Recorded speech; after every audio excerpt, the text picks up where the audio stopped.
Hello,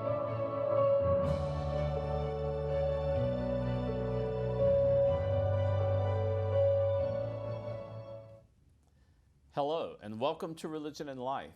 I'm your host, Ozzie.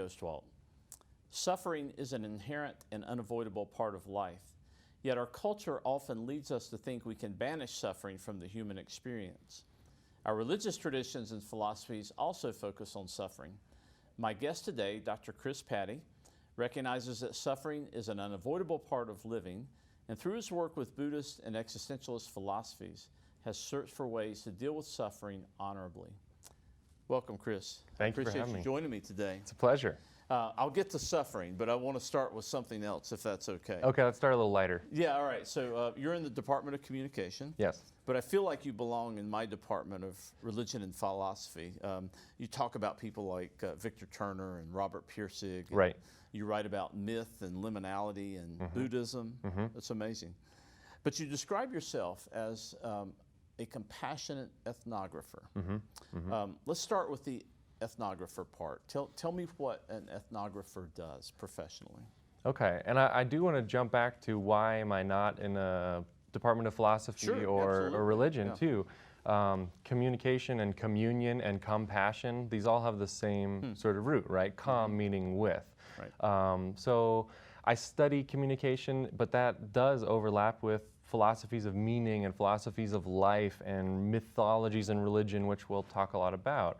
But ethnography, this method, or compassionate ethnography, or attempting to do compassionate ethnography, just means approaching others on their own terms and in their own terms. Okay. So ethnography, ethno means culture, graphy means to write. So it's about writing culture through learning experientially, getting your hands in the dirt.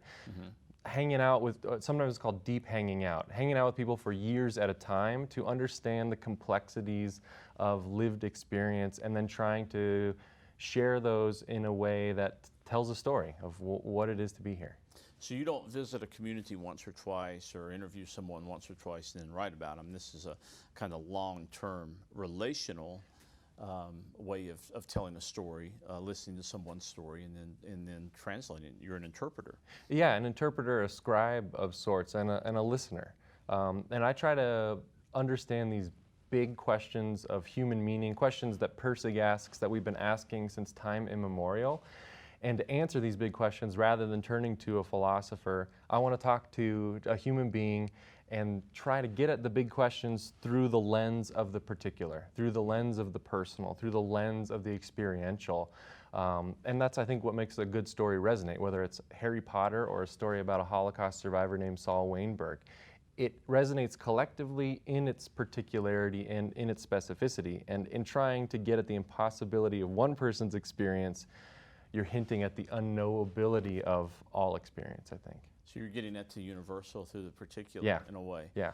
I might want to return to Saul. I've read some things you've written about his experiences, and I find it fascinating. But I wanted to, before we leave this notion of compassionate ethnography, I'm not an ethnographer, but when we studied ethnography decades ago, the ideal as it was presented to us was to be a participant observer. Yeah. And the ideal was to maintain a certain amount of distance, right? Yes. So the compassionate part of your method here seems to break that cardinal rule in a way, or bend it perhaps. It does, and I want to say I'm not novel. If anything, I'm trendy. So for many decades now, we've been breaking down the barriers of self and other, and if the old ethic of cultural studies was be objective, sort of be the scientist, don't go native would have been the old advice. That's right, I heard that, yes. These days, it's all about going native. If you can marry a native, better. Because then that's, how are you going to know anything unless you can try to get as close as possible to being on the inside of somebody else's experience. But the compassionate part, since I like to break down words, com meaning with, as I was talking about, and passion coming from the Latin patti, which happens to be my last name, which means to suffer, which is kind of a bummer. So compassion is to suffer with.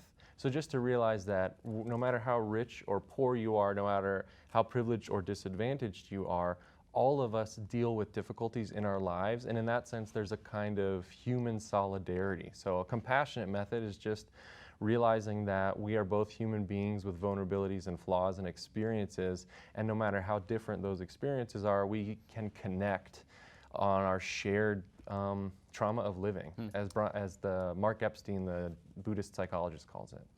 I have to admit, this is a very kind of fresh approach for me, and I like it a lot, what I'm hearing you describe, because that wasn't the ideal, again, decades ago, when I was studying methods of ethnography. Yeah.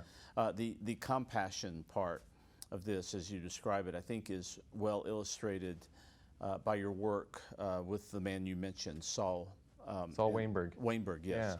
Yeah. Tell us a little bit about what you did in interviewing and talking with and being with Saul, who's a Holocaust survivor. Yeah. Yeah, tell us about that and what that work then led to. Yeah, Saul Weinberg was a hidden child survivor of the Holocaust in Poland. He's Jewish. He was Jewish. He has since passed. He died in 2012. And for my doctoral dissertation, I spent 3 years until his passing forming a relationship and getting to know him. So we did a traditional, actually he did an interview with my mentor, Dr. Carolyn Ellis, for the Florida Holocaust Museum, a traditional oral history interview, which is a one-time take, tell me your life story type of interview.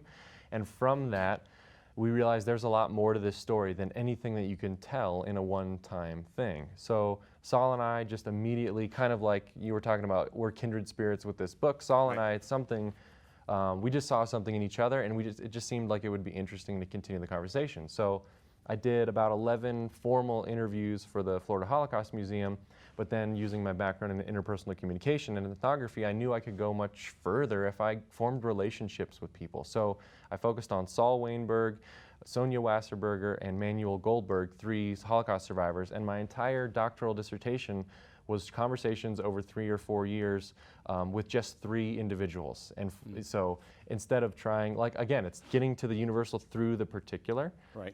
So that's another thing that used to be pretty rare. That's a hyper-qualitative dissertation. 3 people versus, data sets of thousands of people, right? But so Saul and I just connected, and the ethic from the beginning was, let's have a conversation as long as it seems productive. Yeah, and you developed quite a friendship with Saul from reading your work. But one thing struck me too, in the beginning, he was a little wary, and you had to get beyond that trust threshold. Yeah. And I'm not sure you used the word trust, but that seems to be an important part of establishing the kind of relationship that you need for this compassionate listening technique. Yeah, the traditional word in ethnography would be rapport, right? But I think rapport I think trust is a better word. Saul was, I love the way he put it. When he first met me, he would do anything that he could to spread the message of peace and love and compassion, and in a post-Holocaust world, to spread the suffering that happened, to help people, one more person, understand what happened during the Holocaust. So he would have done anything, and he said as such, if this is silly, if it's disgusting, he would say, I'll do anything to spread this message. But by about 20 minutes into our first conversation, I think it was just the quality of being present and really listening, and he could see that I wanted to understand, that I wanted to listen, and that I was going to do my homework and come back and talk to him again about this stuff. So he would have let me talk to him no matter how silly he thought I was, but pretty quickly into communicating with him, I think he saw that this was a place where we could both dialogically discover things together in the process of communication. And it's not just a telling of a story.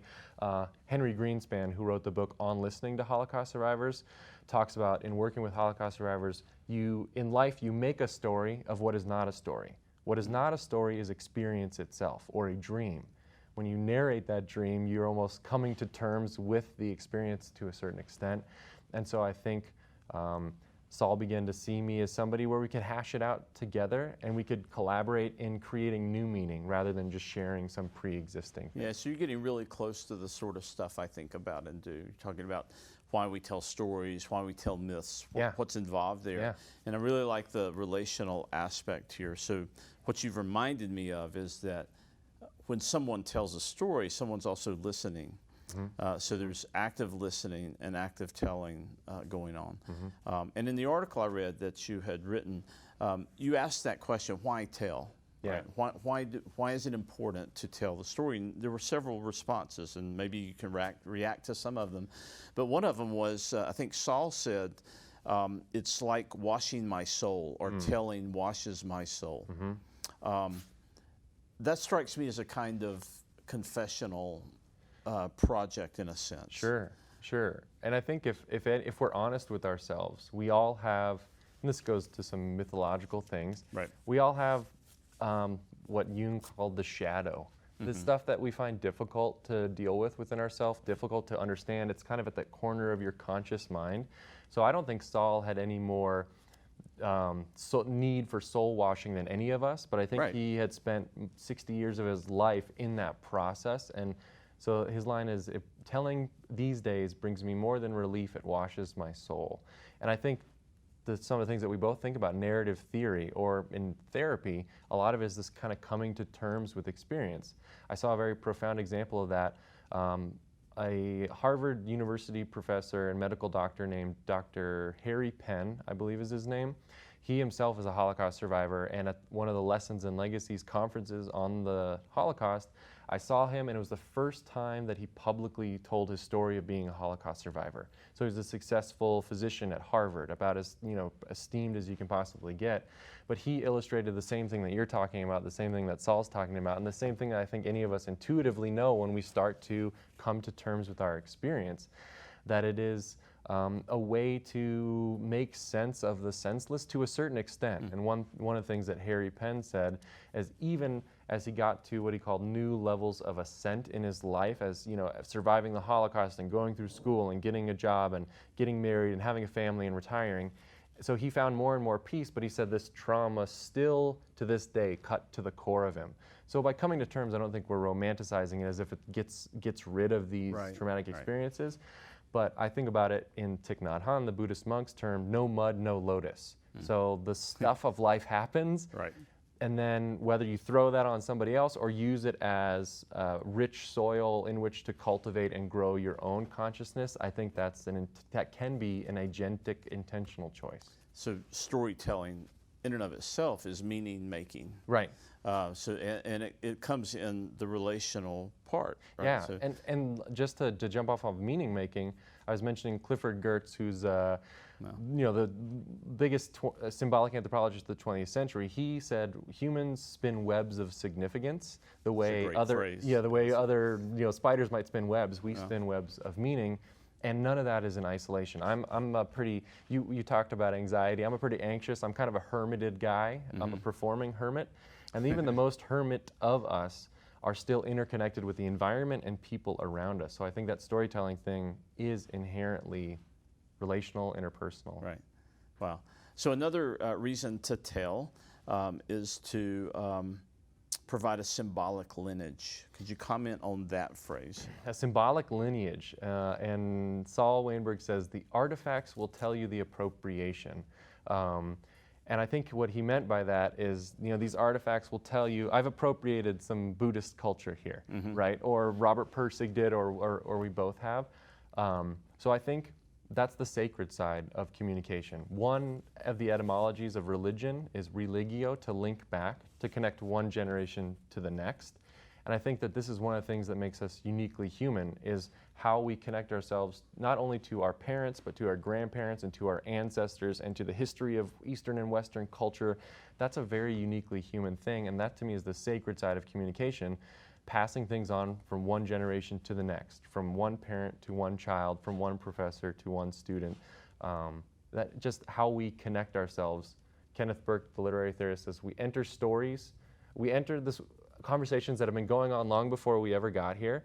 We've learned to speak the language, and then we have our little part in the piece, and then the conversations will go on long after we're here. And so I think that's the connection. So I'm going to sound really old and nostalgic with this next question, but when I was young, I remember Sunday afternoons, Christmas gatherings, and our families would sit around with extended family members, and we would share stories. The TV wasn't on.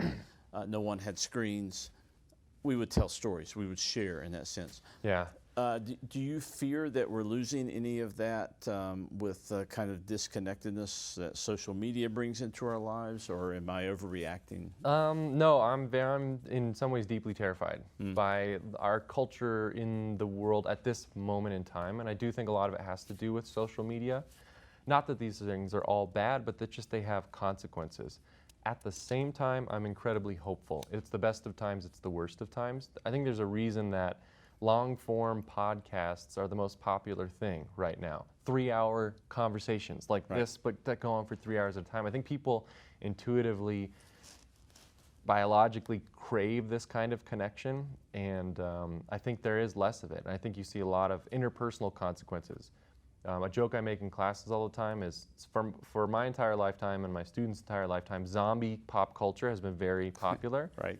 And science fiction isn't about the future, it's about the present. And so I think our smartphones, what seeks brains? Our smartphone seeks brains. What turns us into these zombies? Our smartphones. Yeah. So I think that we're waking up right now as a culture, and it's a choice of where we want to go. All right, so I want to throw another term at you that we use in religious studies, liminality. Yes. It's being betwixt and between. Yes. It's being in transition, but not all the way through transition. And you talk about this in a story or an article you write about your relationship with your father. Yeah. Talk a little more about liminality and how we find ourselves at various stages in our lives in a state of being between and betwixt, and what that means. Yeah. For me, liminality, the realization of liminality is a very liberating thing. Because if we come to realize that we are always in process, we are always between. And it's not just the big transitions from high school to college, from college to career, from unmarried to married, from civilian to military. These are really huge, ritual transitions in our lives. But every moment in our life, we are in transition. So for me, liminality helps me, or the realization of this in-betweenness helps me surf those inevitable waves. You can't stop those waves of our life, but you can surf very gracefully in the middle of the wave, in the middle of the transition. And so as a communicator, as a human being, that's what I want to do, is to be adaptable in the middle of the storm, in the middle of things. And so this is initially where I came to needing to understand suffering is a very personal place. I'm 37 right now. My father was 39 when he died of cancer, very, very young. I was 14, a very archetypal age to go through that kind of a loss. And it was at that moment, I just knew that I was thrown into something that I wasn't prepared for. I saw that none of the adults around me were prepared to deal with this level of difficulty.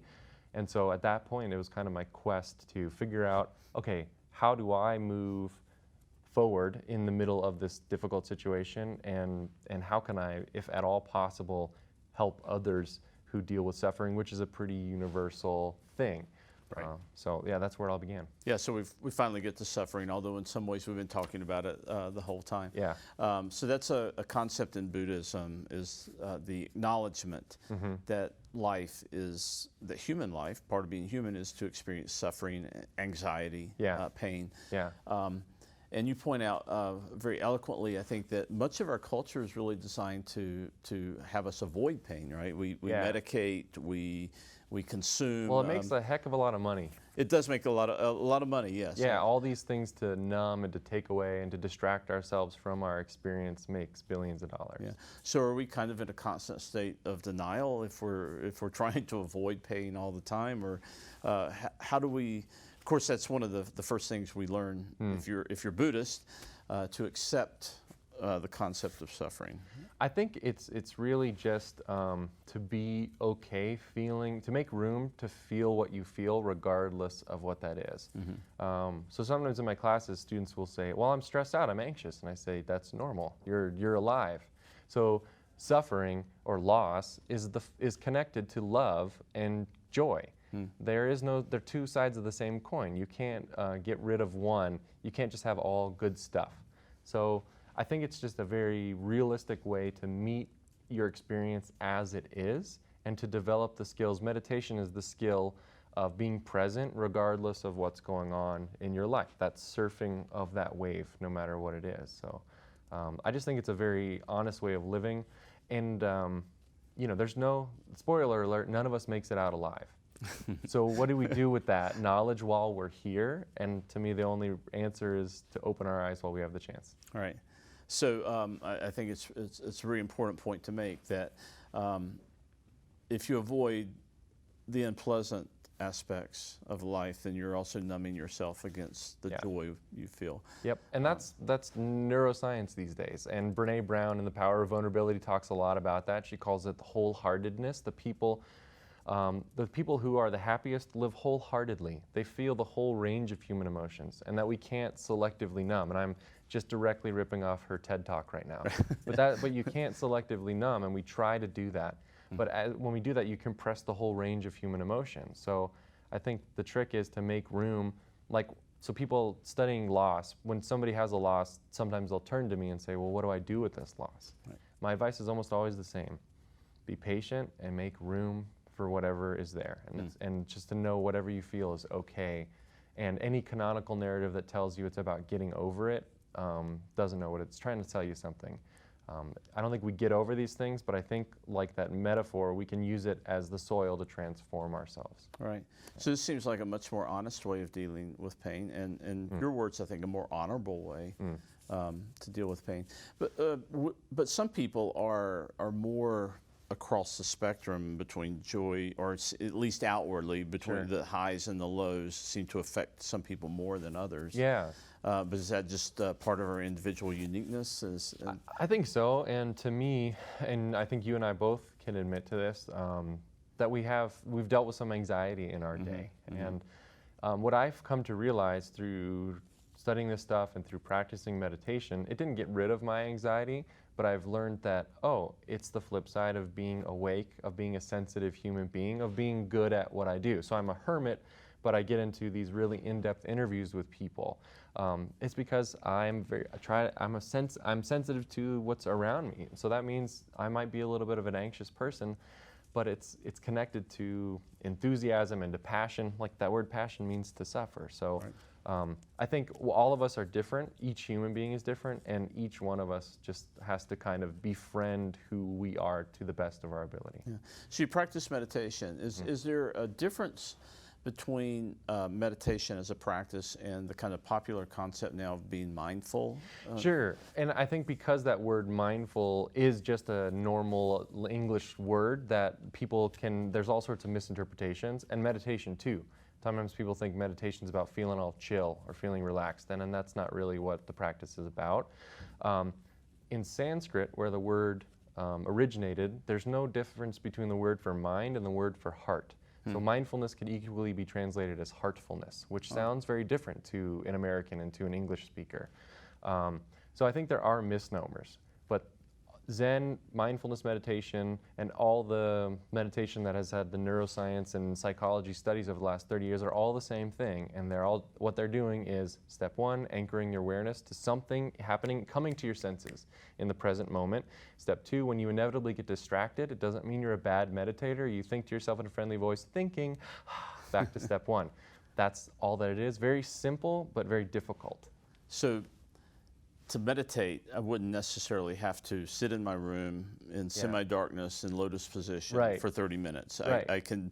Thoreau used to talk about walking meditation, and I've tried to kind of model that from time to time. But to me, that's one of the cool things is sometimes people mistake meditation as being this like Eastern thing. I think divisions between East and West are falling apart these days, and it's there in the Christian tradition. It is there in the Western tradition. It is there in Thoreau. Only that day dawns to which you are awake. Right. That sounds a lot like Ferris Bueller's Day Off. Life moves pretty fast if you don't open your eyes. So you can find this stuff all over. I think of Dickens' A Christmas Carol. You know, Ebenezer Scrooge is basically a Buddhist.